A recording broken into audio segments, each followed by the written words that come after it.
नमस्कार दोस्तों, मैं वीरू सर आपका स्वागत करता हूं अपने YouTube channel genius coaching Barabanki में। और हम लोग आज डिस्कस करने वाले हैं गुरु कौन सा एसएससी की एसटी नंबर 138। ठीक है, तो सभी लोग भाई जल्दी से जुड़ जाओ और देखते हैं हम लोग एसटी में आज क्या देखने वाले हैं, है ना। देखते हैं पहला सवाल आज का क्या रहा होगा अपने पास। तो देखिएगा भाई, पहले सवाल की तरफ चलते हैं और सभी लोग जल्दी से जुड़ जाओ, है ना। देखिएगा पहला सवाल क्या है। पहला सवाल देखो, आपका ज्योमेट्री का सवाल है। अच्छे सवालों में से एक है। बोला गया है कि एक त्रिभुज एबीसी की भुजाएं त्रिभुज त्रिभुज एबीसी एक समकोण त्रिभुज है जिसका बी कोण समकोण है। एसी पर एक बिंदु डी इस प्रकार डाला गया है कि एडी की जो लंबाई है वो 12 सेंटीमीटर है और सीडी की लंबाई कितनी है 16 सेंटीमीटर और बीडी एबीसी का आपका क्या है एंगल बाई सेक्टर है। तो आप बताओ त्रिभुज एबीसी का परिमाप, ये आपको बताना है। ठीक है, पहली बात तो ये है कि ये कुछ ऐसा स्ट्रक्चर दिया है, स्ट्रक्चर के बारे में समझ लेते हैं। बी कोण आपका समकोण है, यहाँ पे ए है, यहाँ पे सी है और ये वाला जो एंगल है वो एंगल बाई सेक्टर है।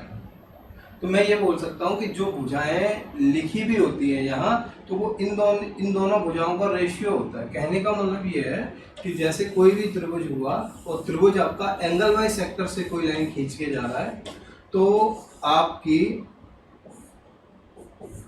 ये भुजा मान लो ए और बी है, तो बीडी और सीडी का रेशियो भी ए और बी ही होगा। कहने का मतलब ये होता है। अब बोला गया है कि एडी तो 12 दिया, मान लो ये डी पॉइंट है और एंगल बाई सेक्टर है। एडी 12 दिया है और सीडी कितना दिया है 16। तो हम क्या कर सकते हैं कि हम यहाँ से ए बी और बी सी का रेशियो निकाल सकते हैं। ये वाली रेशियो तो ये आएगा 12/16, मतलब रेशियो आएगा तुम्हारा 3 अनुपात कितना आएगा 4। अब तुम इस बात को जानते हो कि अनुपात के हिसाब से अगर आप इसको देख रहे हो, अनुपात के हिसाब से तो कलर चेंज कर देते हैं। ये अगर भुजा 3 कर रहे हो तो ये 4 होगी और समकोण त्रिभुज में ये भुजा कितनी हो जाएगी 5। ठीक है यार, 5 होगी। ये वाली भुजा तुम्हें पहले से पता है 28, अगर ये दोनों मिल जाए तो परिमाप हम निकाल सकते हो। देखो परिमाप कैसे निकालेंगे, अनुपात के हिसाब से परिमाप देख लो। तो 4 और 3 7 और 5 12। अब परिमाप अनुपात के हिसाब से 12 आ रहा है परिमाप पेरीमीटर। ठीक है, और 5 का मान कितना है तो 12 और 16 28, मतलब 5 की वैल्यू आपकी 28 के बराबर है। तो 1 की वैल्यू क्या होगी तो 5.6 हो जाएगी। तो 12 की वैल्यू क्या होगी तो 5.6 में 12 का गुणा करा दो, वही इसका परिमाप होगा। तो 12 6 72 हो गया, 12 पंजे 60 और 60 67 हो गया।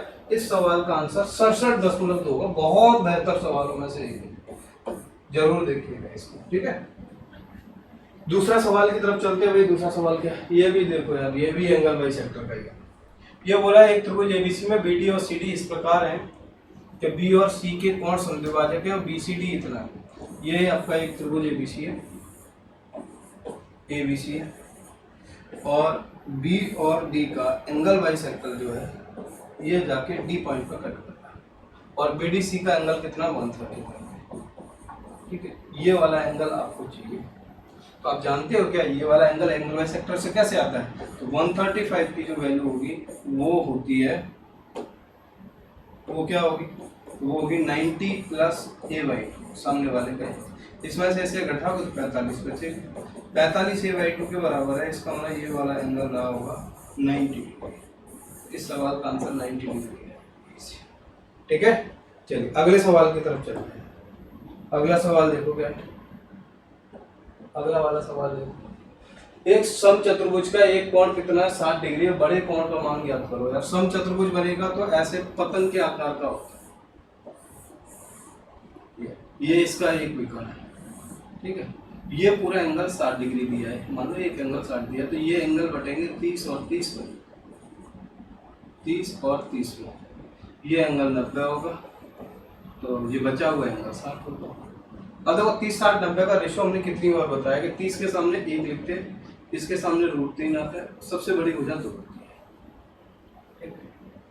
तुमको क्या चाहिए भाई, तुमको चाहिए ये बड़ा वाला विकर्ण, चूंकि √3 बड़ा है, 1 से बड़ा है √3, तो ये भी √3 तो ये भी √3 होगा। तो बड़ा वाला विकर्ण होगा 2√3। यहाँ से देख लो यार, यहाँ से देखोगे तो 90 के सामने 2 है और वो भुजा कितनी 28। अगर 2 को आप 28 कहते हो तो 1 को आप 14 कहोगे, तो 2√3 को कितना कहोगे, तो 2√3 को हम भाई साहब कहेंगे 28√3। ये तो 30 60 90 वाले से ही लग गया करो, बहुत बार बताया रेशियो 28√3 इस सवाल का आंसर होगा। चौथा सवाल देखते क्या है यार, ये देखो ये तो वैल्यू पुटिंग का है, और वैल्यू पुटिंग का है तो यहाँ से आप समझ लो भैया √3 रखना है तो tan की 60 डिग्री वैल्यू डालनी पड़ेगी, डाल दो, डाल के भी देख लो, ये cot 60 की वैल्यू √3 हो जाएगी, यहाँ पे tan 60 की वैल्यू √3 होगी, माइनस के 2√3, ये काटोगे तो ये √3 हो जाएगा, ये प्लस √3 हो जाएगा, माइनस के 2√3 हो जाएगा, ये सब कटेंगे तो 0 आ जाएगा। ठीक है, 60 डिग्री इस सवाल का आंसर होगा। ये देखो वरुण और मधुर प्रत्येक ने भिन्न भिन्न प्रकार की योजनाओं में पैसे लगाए।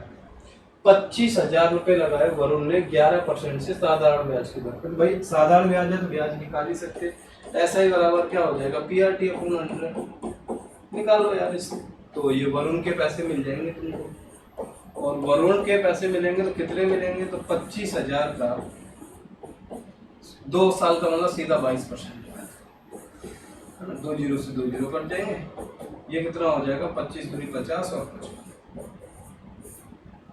सही है 25 दूनी 50 और 25 दूनी 50, 25,000 है तो 5500 रुपये।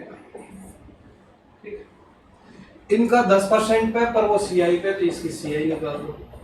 25,000 रुपए का आपको CI चाहिए 10%, 25,000 का CI चाहिए कितने परसेंट, 10%, और 10% मैंने कितनी बार बताया कि आपको डायरेक्ट कितना आना चाहिए, ये दूसरे साल 10% निकालो तो 2500 इधर, और इसका 10% निकालोगे तो 250 इधर।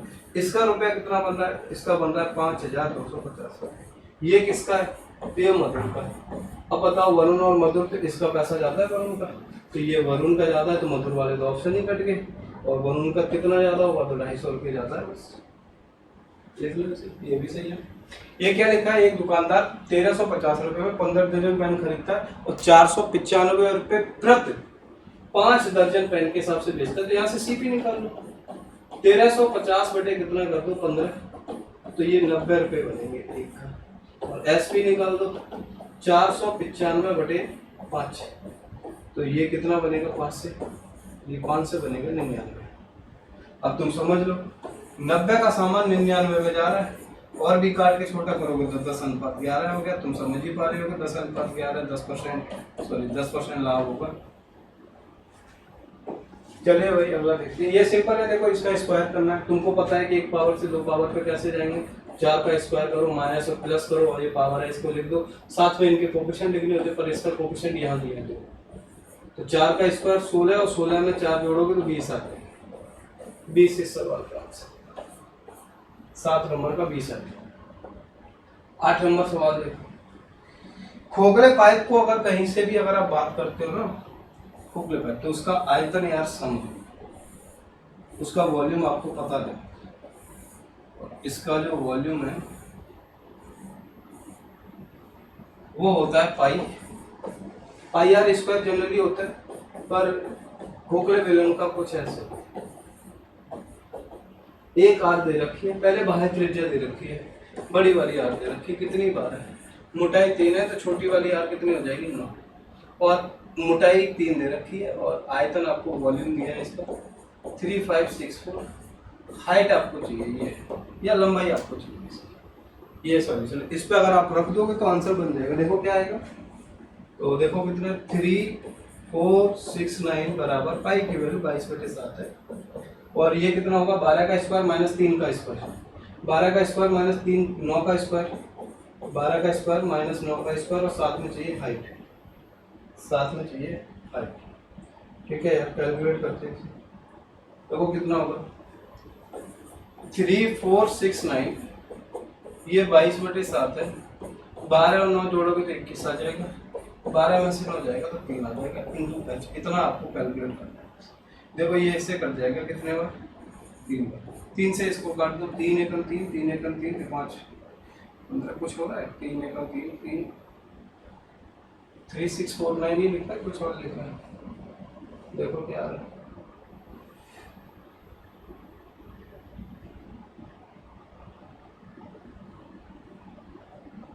3564 है भाई, मैंने गलत लिख दिया, 3564, ये वाली लाइन हटा दो, 3564 है, 3564 3564 देखते हैं इसको सही करते हैं।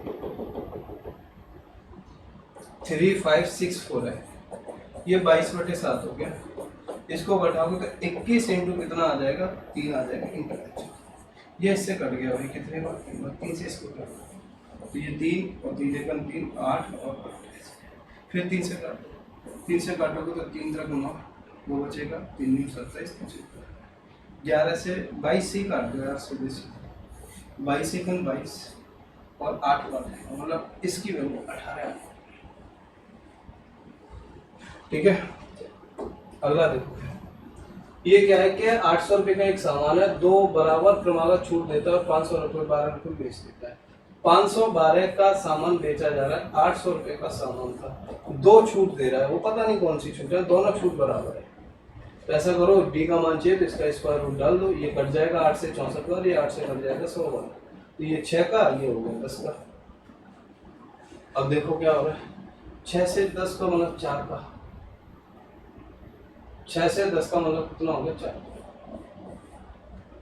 सही है क्या, तो मैंने गलत लिख दिया। देखो ये 8 का, ये 10 का, कितने रुपए की छूट मिल रही है, 2 की कितने पे मिलेगी, 10 पे, इंटू 100 करोगे तो 20% की छूट रही होगी कोई। ठीक है, चलो भाई अगले सवाल देखते हैं। ये 4 पावर की वैल्यू है, तो यहाँ से 2 पावर का मान निकाल लो। पावर डाउन करना आता हो तो मैंने बताया 3482 है, 2 जोड़ दोगे तो 3844 आएगा, जो 62 का स्क्वायर है। यहाँ से और पावर छोटी करोगे, x + 1/x, तो 62 में 2 जोड़ोगे तो 64 हो गया, और 64 कितने का स्क्वायर है, 8 का। इसका मतलब इस सवाल का आंसर 8 का। 11 नंबर देखो, डिविजिबिलिटी का सवाल है भाई, 11 की डिविजिबिलिटी है। 11 की डिविजिबिलिटी बनाने के कई सारे तरीके होते हैं, वो आपकी सोच पे डिपेंड करेगा कि हम लोग कैसे कैसे इसे डील करें। ऐसा करो, एक एक के पेयर को बना लेते हैं, इसमें से इसे घटाओगे तो 6 बचेगा, और इसमें से इसे घटाओगे तो m-1 बचेगा, इसमें से इसे घटाओगे तो k-3 हो जाएगा, 3 - k हो जाएगा, और इधर घटाओगे तो ये 1 हो जाएगा -k। अब सबको जोड़ दो यार, सबको जोड़ोगे तो ये 3 से 6 जाएगा, 3 बचेगा, k-1 का मतलब -k हो जाएगा, ये 3 और ये 3, सॉरी 3 इधर और ये 2 इधर, 5 इक्वल टू कितना हो गया 0।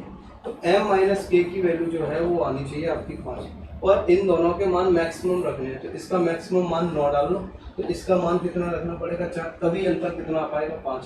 हमें k + m चाहिए, 9 और 4 का योग चाहिए, और 9 और 4 का योग कितना आ गया 13। 13 इस सवाल का आंसर होगा, सी ऑप्शन इस सवाल का आंसर। चलो भाई 12 नंबर देखो यार, सवाल सिंपल है, समझने की कोशिश करना। 2018 में 15% की वृद्धि हुई है, और फिर 10% की हुई है, और फिर 10% की कमी हुई है, तो ऐसे 2 जगह लिख दो, पहला केस और दूसरा केस। 15% का मतलब है 3/20, तुम 20 थे, तुम 23 हो गए, फिर बढ़े तो तुम 10 से 11, घटे तो तुम 10 से 9 हो गए, क्योंकि 10% है। ये सब गुणा कराओगे तो 2000 बनेगा, और इधर गुणा कराओगे तो 23 का 11 में गुणा करा दो, या 23 का 9 में करा दो, तो 9 से 27 हो गया, और 9 दूनी 18, 18 और 2 कितना हो गया 20, और 207 इतना लिखोगे तो 772 यहाँ से देखो कितना है 277 कितने पे 2000, इतने की वृद्धि हुई इंटू 100। कुछ करोगे तो कर सकते हो, ये आएगा 13.85 इस सवाल का आंसर। कैलकुलेशन आपकी आ रही है। अगला देखो 13 नंबर सवाल क्या, 13 नंबर सवाल क्या देखो, सिंप्लीफिकेशन का सवाल है, बनाते हैं इसको। सिंप्लीफिकेशन का सवाल बनाना होगा तो आप ऐसा करो, इसको यहाँ से तोड़ना स्टार्ट, 7 में से 3 जाएगा, कितना बचेगा 4, और इसमें से इसे घटाओगे तो कितना आएगा 1/5, ये वाला हिस्सा। इसको अगर कैलकुलेट करोगे तो ये क्या बना होगा 33 × 2/5। इसको करोगे तो कितना आ गया 4 बार जाएगा, ठीक है, 4 × 12 से ये कट जाएगा, कितने बार 14। इधर की कैलकुलेशन क्या रही होगी, 31 का 5 में गुणा कराओगे तो 5 15 157 बटे कितना आएगा 5 डिवाइड इधर की कैलकुलेशन क्या है, 14 प्लस 66/5 और ये कितना हो गया 20 और 1 21। अगर इसको ऊपर नीचे 5 का गुणा करा दे तो बैलेंस हो जाएगा। इन सबको जोड़ के लेके आओ तो 157/5 में 157/5 का ही भाग देना है। जब भाग दोगे तो कट जाएंगे, कट के मतलब इसका आंसर कितना आ रहा होगा 1। देखिए 14 नंबर सवाल देखो क्या, 14 नंबर सवाल में दो स्पर्श रेखाएं हैं और ये किसी पॉइंट पे जाके मिल जाती है, ये ए है और ये, और इनका कोई ये सेंटर है। एक बात हमेशा ध्यान रखना, इन दोनों के बीच के एंगल का योग 180 होता है। अगर ये 40 डिग्री दी जाए 42 डिग्री तो ये कितना होगा, तो ये 180 माइनस 42 होगा। 40 घटा दो तो 140 आएगा और 138 डिग्री इस सवाल का आंसर रहा होगा। ए ऑप्शन इस सवाल का आंसर। 15 नंबर सवाल देखो क्या है, ये देखो सिंपल सवालों में से एक है। एक मोबाइल फोन को 12,000 रुपए में बेचने पर अर्जित लाभ उतने ही प्रतिशत है जितना 9,000 रुपए में बेचने पे हानि होती है। अगर लाभ, लॉस और प्रॉफिट परसेंट दोनों बराबर है तो सीपी निकालना थोड़ा सा आसान होता है। क्या होता है, दोनों को जोड़ के आधा कर दो, 12,000 और 9,000 ले लो और इनको जोड़ के आधा कर दो तो मतलब 12 और 9 कितना हो गया 21। 21 का आधा करना है, 21 है, इसका आधा करना है। अब इसको आधा वादा ना करो, सीधा 20% निकाल दो एक्स्ट्रा, और 20% एक्स्ट्रा निकालो तो ये कुछ कैलकुलेशन आ जाएगी। देखो 2 जीरो से 2 जीरो इसको कट गए, ये इससे कितने बार कट गया 60 बार, गुणा कराओगे तो ये आ जाएगा 12,600। इस सवाल का आंसर होगा सी ऑप्शन इस सवाल का आंसर। देखिएगा 16 नंबर आपका क्या है,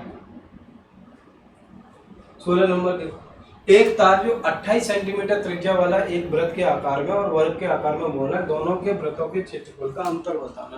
तो ऐसा करो, जब ये ऐसी कोई स्थिति बोलती है तो इसका मतलब ये परिधि के बराबर आप रखते हैं और परिधि इसकी क्या होगी 2, ठीक है।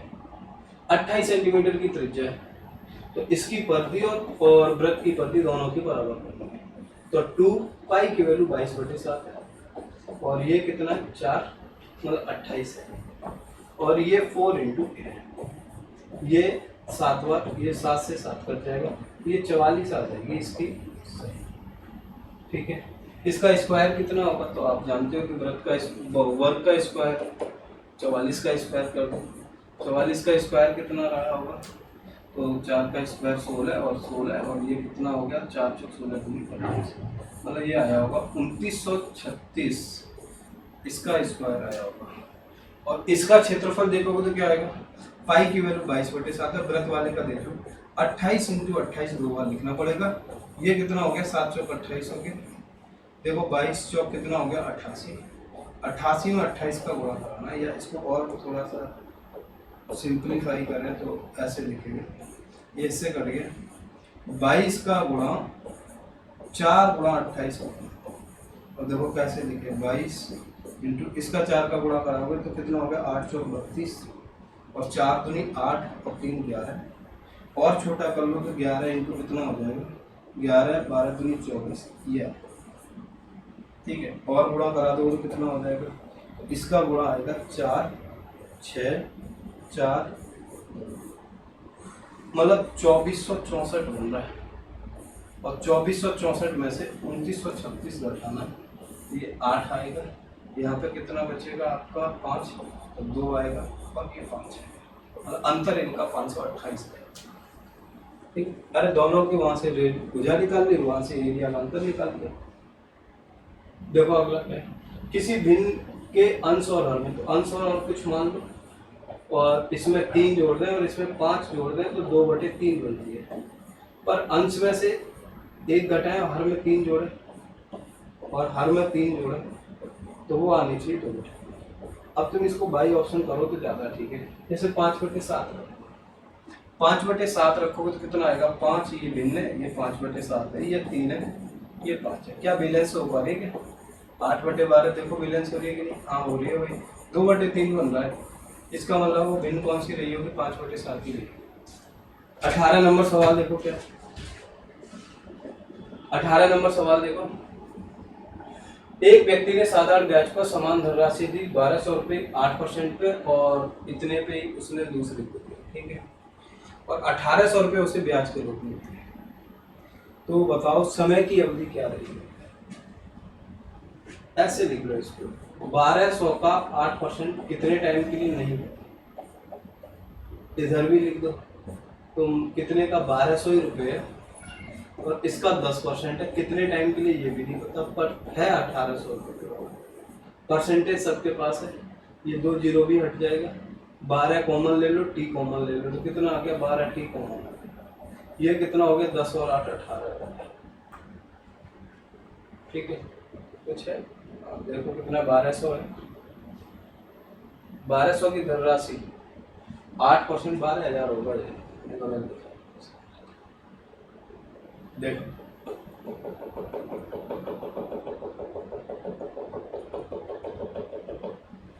किसी व्यक्ति ने साधारण ब्याज पर समान धनराशि के लिए रुपए 1200 की धनराशि 8% और 10% की दर से 1800 रुपये ब्याज के रूप में अदा की।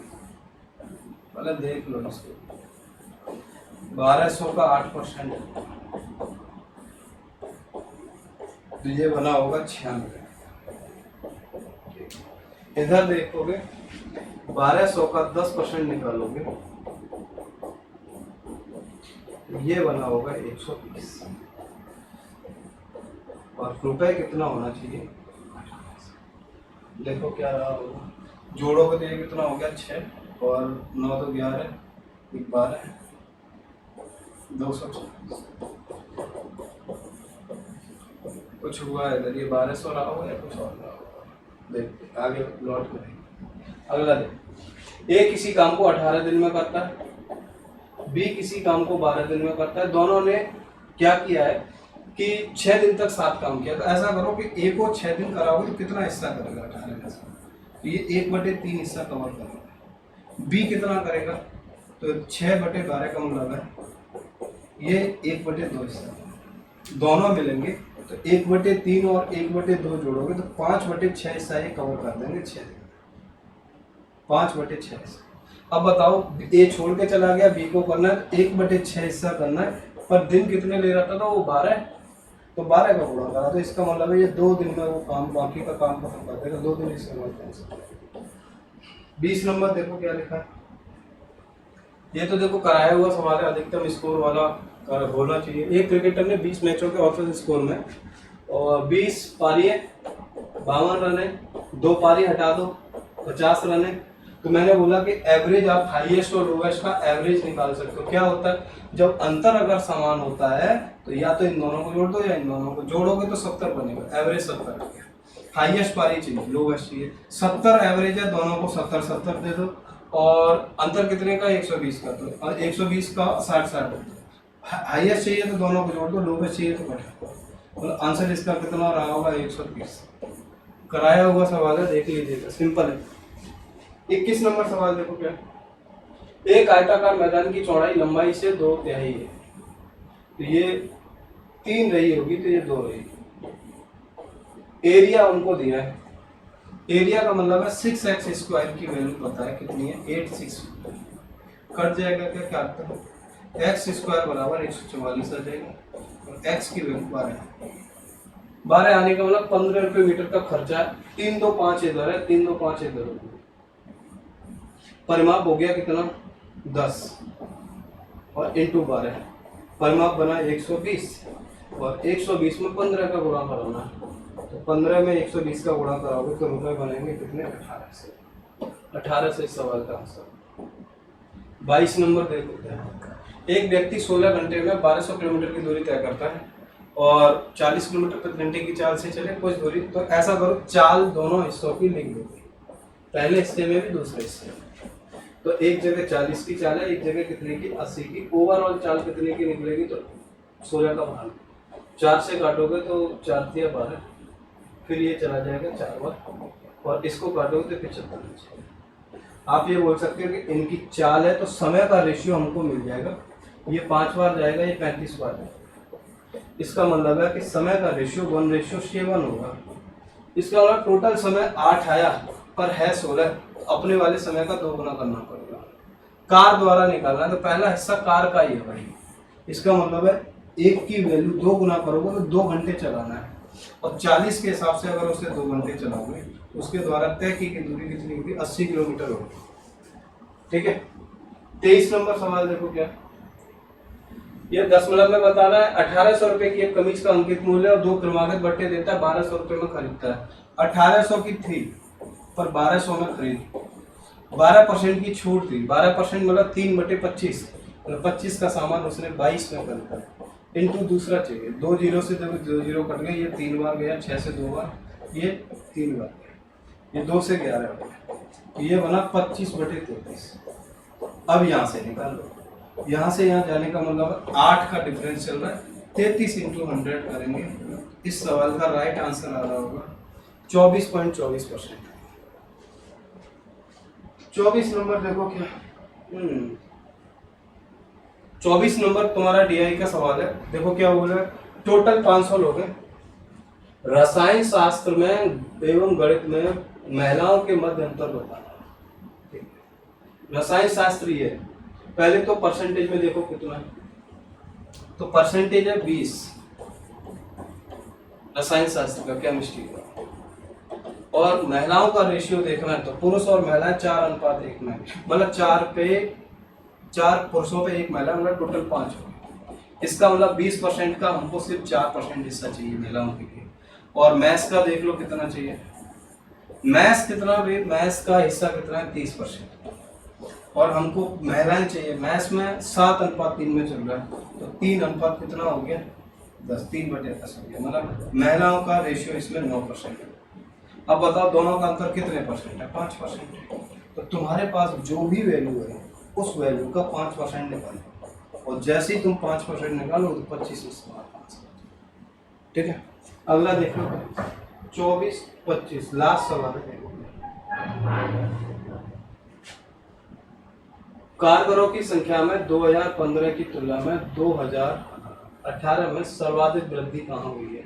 देखो ये 100 से 200 हुआ, ये 100% की वृद्धि है, देखते रहना। यहाँ पर भी वैल्यू कितनी है, अब ये देखो, ये वैल्यू 50 से लेके जाओगे तो 120 बढ़ रही है, वो भी 50 पे। इसका मतलब इसका आंसर 150% से ऊपर ज़्यादा आएगा, मतलब 100, और ये आएगा 0, और इसको अगर आप निकालोगे तो 240% आएगा। इससे ज़्यादा तो भाई कहीं नहीं आएगी, क्योंकि ये वैल्यू सब छोटी है। तो आंसर इसका कौन सा आएगा, बी इस सवाल का आंसर रहा होगा। ठीक है, देखिएगा पहला सवाल बहुत अच्छा है ज्योमेट्री का, उसको जरूर आप कहीं नोट कीजिएगा, ठीक सवालों में से ज्योमेट्री का वो सवाल देखिएगा। ठीक है भाई, इसके बाद मिलते हैं नेक्स्ट सेशन में। ओके, धन्यवाद।